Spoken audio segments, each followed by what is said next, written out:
Bonjour, dans On ne vous demande pas d'y croire. Aujourd'hui, avec mon invité, nous allons aborder beaucoup de sujets. Et je vous garantis que ça va être passionnant. Lydie Christine Tadei, bonjour. Bonjour Philippe. Et merci d'avoir accepté mon invitation. Merci à toi. Alors, avant d'aborder plein de sujets qui vous tiennent à cœur, je voudrais aborder le premier sujet. Votre association. Oui. Parlez-moi de A Fior di Vide. Alors l'association, déjà, on va remonter un petit peu parce qu'il y a un historique du pourquoi, du comment. Alors tout a commencé en 2013, donc suite au décès de mon papa. Donc j'ai ressenti un vide, j'ai eu des soucis de santé qui se sont greffés, tout s'est enchaîné. Et j'ai ressenti le besoin de me tourner vers les énergies, donc vers les thérapies énergétiques, et c'est ce que j'ai fait. Donc suite à ça, j'en ai ressenti des bienfaits immédiats, donc j'ai trouvé ça formidable. Ce qui m'a donné envie après de rencontrer des gens et d'échanger et ainsi pouvoir transmettre et apporter aux autres finalement ce que moi j'avais reçu. Donc j'avais déjà un cheminement au niveau de cette association. Donc ça a perduré quelques temps parce que l'association, je ne l'ai créée qu'en 2017. Donc suite à ça, le décès, le désarroi qu'on peut ressentir suite à la perte d'un être cher, j'ai voulu ouvrir une porte, on dira, qui était déjà entrouverte. Parce qu'il faut savoir que depuis que je suis très jeune, j'ai un cheminement particulier, c'est-à-dire que je suis attirée par ce milieu qui est spirituel, mystique, ésotérique. Et souvent, j'ai eu certaines perceptions étant jeune, jusqu'à l'âge adulte. Quel genre de perception? Vous ne voulez pas le dire? Alors, des perceptions, c'est-à-dire que je ressens beaucoup les choses. Ouais. J'ai cette approche un peu ésotérique. Je ne me dis pas médium, pas du tout. Mais j'ai certaines perceptions, c'est-à-dire que je ressentais, étant gamine, déjà, des phénomènes. La nuit, par exemple, je sentais qu'on me touchait à certains moments. Ça doit faire peur, ça, non? Très. D'ailleurs, c'est pour ça que j'ai dormi avec la couette sur la tête pendant pas mal d'années. Donc ça m'a... Voilà, donc après ça s'est un peu estompé, après on vieillit, mais bon, quand même, jusqu'à l'âge adulte, j'ai dormi avec la lumière allumée, la couette sur la tête. Et ça s'est calmé un peu, je dirais, depuis le départ de mon père. Parce que justement, j'ai une approche maintenant différente. Voilà, donc je me suis tournée suite au décès, comme tout à chacun, vers un questionnement de ce qu'on devient. Parce que pour moi, il est évident que la mort n'existe pas. Donc il n'y a pas de fin en soi. Il y a un corps physique avec une âme à l'intérieur. Et quand c'est le moment, l'âme s'en va et le corps est libéré. Et j'ai voulu donc franchir ce cap, franchir cette porte en ayant un contact avec mon père. Comme je ne voulais pas être déçue, qu'est-ce que j'ai fait? J'ai dit je vais m'en remettre à l'univers. Voilà, tout simplement. Donc j'ai été sur Google, j'ai tapé Medium Spirit, et bien sûr, la liste est longue. On a répondu à votre appel. Tout à fait. On a répondu à mon appel, c'est ça. Donc je suis tombée sur un historique, sur des historiques, et il y en a en particulier un qui a retenu, qui a captivé mon attention. C'est celui d'une médium qui est quand même assez connue, Dominique Vallée, donc qui est devenue une amie très chère. Et donc je me mets à contacter cette personne par mail, et je lui explique donc ma démarche, le but de ma démarche, voilà. Et on échange quelques mails, tout. Et à un moment donné, je me dis, je vais peut-être consulter par téléphone, puisque c'est ce qui se passait, ce qu'elle faisait. Et je lui dis très simplement, j'ai dit, mais quand même, c'est vraiment dommage que vous ne veniez pas en Corse, parce que j'aurais vraiment aimé vous rencontrer. Et là, elle me dit, oh, mon enfant. C'est son expression, elle aime dire. Mais je viens en conférence à Ajaccio cet été. Synchronicité. Synchronicité. Alors là, tout arrive comme une évidence. Et puis là, je comprends. Je me suis dit, là, il n'y a pas à tortiller, comme on dit. C'était elle qu'il fallait contacter. C'était elle et pas quelqu'un d'autre. Donc du coup, elle est venue en conférence le mois de juin qui a suivi. Et on a eu un super contact, bon, déjà dans un premier temps en salle publique, et après en aparté, elle et moi, et ça a été un baume au cœur pour moi, une révélation, et surtout des réponses à des questions qui restaient sans réponse par rapport à ce départ qui s'est fait vraiment en un éclair, quoi. Donc du coup, on a noué ces liens très forts, elle et moi. Je suis sa fille spirituelle, comme elle dit, et elle, ma mère spirituelle. Et j'ai beaucoup appris de cette femme qui a un cœur en or. Et voilà, je voulais lui rendre un petit hommage en parlant d'elle. Et donc, le désir de créer cette association n'a fait que s'accroître. Évidemment. Voilà, en la voyant en conférence. Donc, j'ai décidé, en 2017, de créer l'association Affiordivit. Alors, quel but elle a, cette association? Alors, l'association avait un but de faire découvrir déjà à tout à chacun les thérapies énergétiques, quelles qu'elles soient, parce que bon, le panel est assez large, de faire découvrir aussi par le biais de conférences certains médiums. Vous faites venir des médiums, c'est ça? Alors, je ne fais pas venir des médiums, pas du tout. Je le fais d'échange à échange. En fait, je le fais plus par amitié avec des gens avec qui j'accroche. Voilà, tout simplement. Je ne suis pas une association déjà avec des millions, non, qui peut se permettre de faire venir des médiums, non, pas du tout. Tout se fait vraiment dans le relationnel, voilà, comme avec Dominique, comme avec Elisabeth Fornaciar à Bastia, pour qui j'ai organisé 2 conférences à Ajaccio. Que je vais sûrement bientôt recevoir d'ailleurs. Voilà, je l'espère. Et donc tout s'est fait vraiment par amitié, je dirais. Je crée des liens avec les gens. Et ce qui est formidable, c'est que les conférences que nous avons organisées a permis à d'autres personnes vraiment en souffrance de relever la tête. Et moi, c'est ça, c'est vraiment d'aider, d'avoir pu apporter aux autres ce que moi-même j'avais reçu au final. Et ça, c'est vraiment une grande satisfaction pour moi. Et c'est vraiment pour ça que je voulais venir aussi en parler, parce que ce qui me tient à cœur, c'est vraiment le but d'aider, d'échanger. Voilà. Après, bon, l'association, j'ai arrêté de faire les conférences parce que comme tout à chacun, j'ai une vie aussi en parallèle avec des enfants, une vie de famille. Et donc, j'ai eu le besoin, parce que ça prend quand même beaucoup d'énergie personnelle d'organiser des événements. Je m'en doute. Voilà. Donc, je me suis recentrée vraiment en me disant, bon, maintenant, c'est toi, tu vas apporter toi ce que tu peux toute seule avec ce que tu as. Donc, maintenant, c'est ce que je propose. Donc, tous les samedis, je propose des soins énergétiques, des massages ayurvédiques. Voilà, donc vous vous êtes formé aux soins énergétiques. Tout à fait, je me suis formée à plusieurs techniques tout le long de ces années. J'organise des stages de Lao Chi. Voilà, alors qu'est-ce que c'est le Lao Chi? C'est vraiment un soin énergétique, vous êtes la première à me dire qu'elle pratique et puis qu'elle prodigue des soins de Lao Chi. Lao Chi commence un peu à rentrer dans les mœurs maintenant, surtout sur Ajaccio. Parce que j'ai eu l'occasion de rencontrer plusieurs personnes qui s'étaient formées aussi au Lao Chi. Donc j'ai longuement échangé avec Didier Combé, qui est quand même l'auteur du livre Le Lao Chi, qui est sur Paris, sur Vincennes. Et donc on a vraiment cette approche de l'énergétique. On est sur la même longueur d'onde. Voilà. Ce qui est bien dans le Lao Chi, au final, c'est qu'il n'y a pas de hiérarchie. C'est une technique de soin énergétique qui est très simple au niveau de sa pratique et de sa transmission. Donc ça se pratique et ça s'apprend en un seul et unique degré. C'est-à-dire qu'en une journée, vous avez la pratique et l'enseignement. C'est-à-dire que vous pouvez le transmettre à quelqu'un d'autre. Voilà. Bon, il y a des étapes comme dans le Reiki, il y a 21 jours d'autotraitement, il y a quand même un moment après, quoi, pour intégrer l'énergie. Et puis bon, ce qui est bien dans le Lao Chi, c'est que vous êtes seul maître, personne d'autre à votre place ne peut décider si vous êtes prêt ou pas à enseigner à autrui.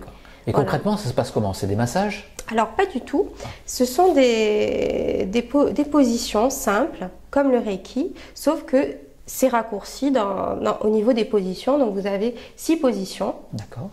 Donc c'est quand même assez simple. Le soin se déroule sur entre 30 et 1 heure, 30 minutes et 1 heure. Donc vous pouvez le raccourcir à 30 minutes après selon la pratique que vous avez, bien sûr. Mais tout ça pour vous expliquer que le Lao Chi, c'est une énergie déjà à la base qui a été canalisée en 1991. D'accord. Donc qui est plus à même, je dirais, de correspondre à la fréquence terrestre, parce qu'il faut savoir qu'il y a des décennies en arrière, la Terre ne vibrait pas à la même fréquence qu'aujourd'hui. C'est ce qu'on me dit souvent. Voilà, tout à fait. Vous n'êtes pas la première à me dire que la Terre change de vibration. Mais c'est vrai, et on le ressent tous les jours, on ressent les effets. Et puis bon, il y a une élévation de conscience qui se fait aussi en parallèle. Donc les énergies donc, qui peuvent arriver et qui sont canalisées, donc quand je parle de canalisation, c'est par induction médiumnique, hein, c'est des énergies qui sont canalisées donc, plus récemment, comparées à certaines techniques qui sont beaucoup plus anciennes, qui demandent un peu plus d'investissement, parce que justement ça ne correspondait pas forcément à la fréquence qui est beaucoup plus élevée et qui correspond aux énergies. Voilà, tout simplement. Le Lao-Chi, moi, personnellement, c'est la technique qui me correspond. Après, toutes les autres sont louables, hein, parce que j'en pratique d'autres aussi, mais c'est celle qui me correspond et elle peut correspondre aussi à beaucoup de personnes hein, qui sont en recherche d'évolution au niveau de Mais quels sont les bienfaits alors du Lao-Chi par rapport au Reiki, par rapport aux autres soins énergétiques, parce que c'est vrai que tout le monde, il y a beaucoup de soins énergétiques et tous ont des petites particularités quand même. Toutes les techniques de soins énergétiques, comme le Reiki c'est une technique aussi très puissante. Je pense que c'est plus dans l'approche du ressenti. Voilà, tout simplement. On dit c'est la plus puissante donnée à cette époque. C'est ce qui est dit dans le livre, le Lao-Chi, et quand on en parle, c'est vrai que ça ressort beaucoup. Tout simplement parce que l'énergie était canalisée vraiment au niveau des fréquences du moment. C'est-à-dire canalisée, vous voulez dire que la personne qui donc l'a mis en place, voilà. L'a entendu on lui a dit de là-haut comment il fallait pratiquer. Bien sûr, la canalisation, ça se passe comme ça. Donc après, ça a été retransmis. Donc c'est un maître spirituel qui a reçu ça en canalisation. Et donc c'est Elizabeth Chandler, c'est une américaine, qui a donc permis d'importer la technique en Europe, voilà, qui elle-même était maître yoga, voilà, elle a un panel énorme cette femme, donc elle a permis du fait de retranscrire la technique pour l'importer en Europe. C'est pour ça que maintenant on peut bénéficier de cette technique nous aussi, qui était quand même assez réservée aux USA à l'époque. Si je vous dis transcommunication instrumentale, qu'est-ce que ça vous dit? Moi, je sais que ça vous dit quelque chose. Alors, la transcommunication instrumentale... C'est dur à dire, hein? TCI, pour les habitués. C'est un vaste... il y a un vaste panel de transcommunication. Je crois que vous pratiquez.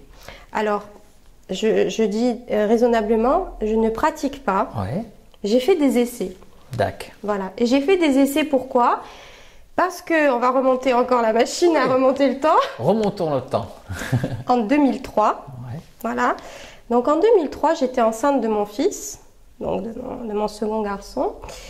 Donc un soir, je regarde les infos, comme tout le monde, hein, et je vois donc la présentatrice de la météo qui dit « Bon, demain, nous allons fêter… et je vois le prénom de mon fils, enfin de mon bébé. Alors, la chose importante à dire, c'est qu'on devait lui donner ce prénom parce que le petit frère de mon ex-conjoint était décédé à l'âge de 15 ans d'un accident tragique. Et il souhaitait, le jour où il aurait un petit garçon, l'appeler comme son frère. Donc, c'était évident que ça serait le cas. Hein. Donc, on avait décidé de l'appeler comme lui. Et donc, je regarde les infos. Et bon, je me dis, comme tout le monde, demain, c'est la fête de mon bébé. Bon, voilà, tout va bien, je vais me coucher. Jusque-là, pas de souci. Donc, le matin, je me lève pour prendre mon café. J'arrive dans le salon. Et je vois le répondeur du téléphone qui clignotait. Ouais. Vous avez un nouveau message. Ah, j'ai dit, mais quand même, j'ai dit... Je marque un temps d'arrêt, j'ai dit comment j'ai un nouveau message. Le téléphone n'a pas sonné ni cette nuit ni ce matin.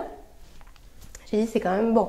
J'enclenche le répondeur qui me dit effectivement vous avez un nouveau message. Donc là, j'entends une conversation banale de deux personnes au téléphone. Que vous ne connaissez pas? Pas du tout. Donc mon répondeur avait intercepté une conversation téléphonique de deux personnes. Ouais. C'était quand même assez troublant. Donc une dame qui demandait à un monsieur à quelle heure il allait la récupérer. D'un coup, la conversation se coupe.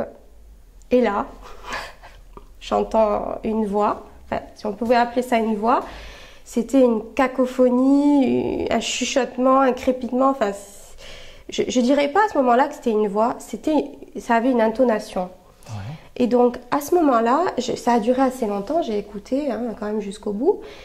Et à un moment donné, je comprends deux choses. Je comprends un prénom, qui était le prénom de l'autre frère de mon conjoint, Ouais. qui était là, hein, qui était à Ajaccio. Et je comprends après, sinon tu meurs. Oula. Alors moi, qui étais déjà dans un conditionnement, parce que pour moi, c'était des choses qui existaient. Oui, Alors déjà, de suite. déjà vous dormez la lumière allumée. Voilà, tout à fait. Donc quand j'entends ça, qu'est-ce que je me dis? J'ai dit, bon là, il y a un truc, il y a un message. Qu'est-ce que je fais? À l'époque, j'avais une amie médium sur Ajaccio que je côtoyais souvent. Donc je l'appelle et je lui dis, écoute, il faudrait que tu viennes à la maison parce qu'il s'est passé quelque chose, il n'y a que toi qui peux m'éclairer. Donc elle arrive peu de temps après. Hein. Bon, tout le monde était un peu abasourdi parce que quand même le message a été écouté par tout le monde dans la maison. Hein. Ah oui, je me doute bien. J'avais les beaux-parents au-dessus, j'étais en dessous avec mon conjoint. Enfin bref. Qu'est-ce qu'ils en disaient? La maman était peinée oui, quelque part la maman y croyait, oui. Ah oui. Au fond d'elle, oui, elle y croyait. Et de se dire pourquoi mon enfant, il passe pas par moi pour me donner un message. Et là, la médium était ici et lui a expliqué, il passe par Lydie parce que Lydie est réceptive. Voilà. Mais vous n'êtes pas médium? Non. Je ne suis pas médium. Du moins, c'est pas mon chemin de vie. Voilà. Okay. Après, je peux avoir à certains moments, quand là-haut, on décide, c'est pas moi qui décide. Oui, bien sûr. Ça peut m'arriver d'avoir des petites choses qui viennent, mais voilà, c'est pas mon chemin. Voilà, comme on dit, tout le monde peut jouer du piano, mais tout le monde ne sera pas Mozart. Donc j'ai décidé de ne pas être Mozart. D'accord. Donc pour en revenir au message, qui a été vécu un peu, ça a été douloureux. Donc la médium a expliqué que je prenais en compte les choses parce que j'étais réceptive, justement, et que ce message n'aurait pas été pris en compte s'il avait été intercepté sur le répondeur, par exemple, de mes beaux-parents. Oui, d'accord. Il aurait été mis à dehors, c'est une fausse manipulation, un appel, une erreur. Oui, il l'aurait effacé directement. Oui, voilà. Et du coup, c'était très important de faire passer ce message. Mais ce qui était encore plus troublant, c'était que c'était la fête, le jour. C'était sa fête à lui et c'était la fête de mon bébé. Donc c'était vraiment une synchronicité de dire, voilà, le message, tu l'as reçu, mais c'est moi. Ah oui, là. Parce que quand elle arrive, la première chose qu'elle me dit, il est là. Et moi, j'ai dit qui? Elle me dit, le petit frère est là. Et là, de suite, j'ai dit, ah oui? Elle me dit, oui, il dit qu'il passe par la femme enceinte. Donc c'était moi, hein. À ce moment-là, il lui parlait à elle. Hein. Et il me dit comme ça qu'il repasserait par moi pour s'il avait d'autres messages. Alors moi je me suis dit, oh mon Dieu, non. Le truc qui m'a traumatisée. Ouais. Alors ce qu'il faut savoir, c'est que suite à ça, j'ai plus de téléphone à la maison ni de répondeur. Ah bon? Non. Et j'en ai toujours plus à l'heure d'aujourd'hui. Hein. Il peut y avoir des messages sympas, non? Le problème c'est que j'étais dans un contexte familial avec des enfants aussi et que c'est vrai que c'est perturbant quand même. Moi, mes enfants, ils m'en parlent encore aujourd'hui. Ouais. Mais enfin, vous faites mieux maintenant. Alors, je fais mieux. Ça a recommencé en 2013. Ah, d'accord. Suite au décès de mon papa. Ouais. Donc, mes enfants étaient au courant de ce phénomène. Hein. On en a beaucoup parlé les années qui ont suivi. Puis, je me suis renseignée sur la TCI. Hein. J'ai été intriguée par le phénomène qui m'était arrivé sans rien chercher. Et donc, j'ai compris le fonctionnement. J'ai compris qu'ils se servaient des ondes. Donc, quand je dis « ils », c'est bien sûr nos défunts. Hein. Ils se servent des ondes pour pouvoir communiquer. Donc ça peut être le téléphone, ça peut être la télévision, ça peut être un ordinateur, ça peut être une chaîne IFI, enfin peu importe. Un appareil photo aussi, parce qu'il faut savoir que la TCI peut être visuelle aussi. D'accord.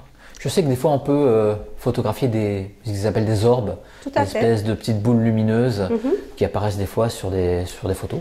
Alors j'ai fait beaucoup d'expériences avec les orbes parce que ça m'a assez fascinée quand même.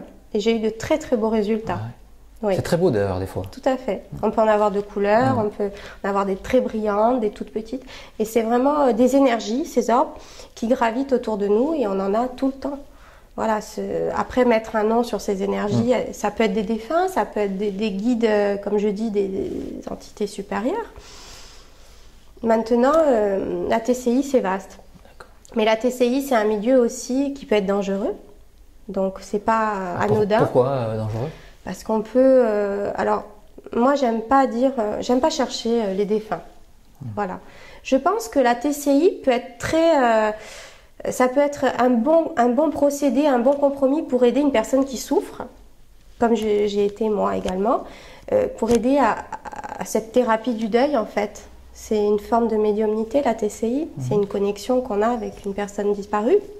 Donc ça peut être quelque chose de bénéfique pour aider à passer cette étape, mais ça peut être très néfaste si on s'en sert à des fins, je sais pas,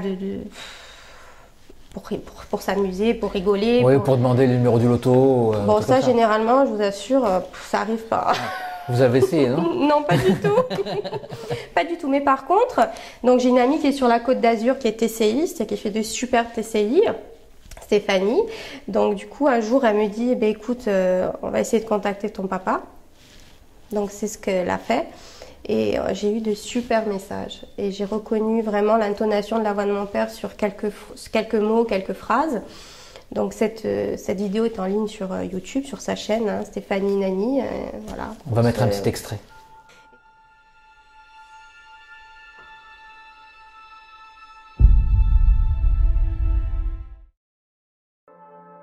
Bonjour tout le monde, je vous retrouve aujourd'hui pour le 29 juillet 2015 avec une séance pour une amie du prénom de Lydie qui souhaitait rentrer en contact avec son papa. Sachant que je l'avais fait passer dans la lumière il y a à peu près un mois de cela, nous avons décidé de refaire une séance afin de voir s'il serait présent. Je vous laisse découvrir les résultats et je vous dis à tout à l'heure. À la question « Est-ce que le papa de Lydie est là ?», voici les réponses. Le deuxième message est exactement pareil, sauf l'intonation change.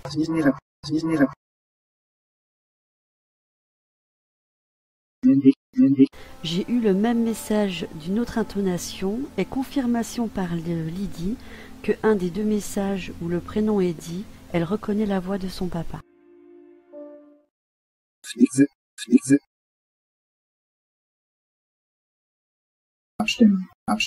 Le message qui va suivre a beaucoup parlé à Lydie. Je n'expliquerai pas pourquoi, cela est assez personnel.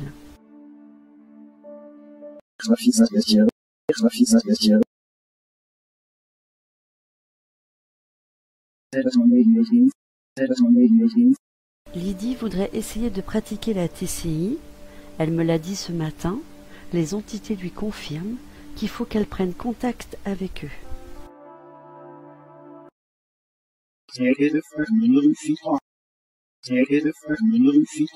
Je voulais préciser, quand une entité demande de lui téléphoner, c'est pas de prendre le téléphone et de l'appeler, c'est de prendre contact, tout simplement. Le prochain message confirme encore qu'il faut vraiment que Lydie prenne contact, car elle m'a expliqué ce matin qu'elle avait acheté un petit dictaphone et qu'il lui restait à trouver une petite radio.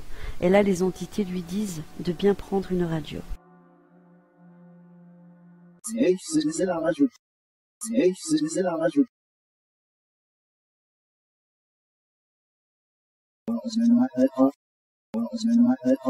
Le message que vous avez entendu où le papa demande de ne pas l'appeler, ce n'est pas dans le mauvais sens. Quand une entité passe dans la lumière, elle a un cheminement à faire, elle a des choses à apprendre, et je pense que son papa est en apprentissage. Mais les entités derrière lui donnent des messages en lui disant que eux seront présents. Fin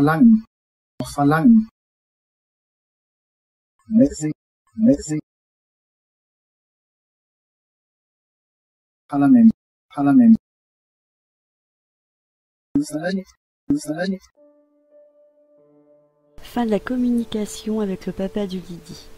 J'espère que cette vidéo vous aura plu. Je la publie avec l'accord de Lydie, bien entendu. Je vous souhaite une belle journée et je pense que c'est une belle preuve de la survivance de nos entités, de nos êtres chers, de nos défunts. Je vous embrasse et je vous dis à bientôt. Bisous, bisous.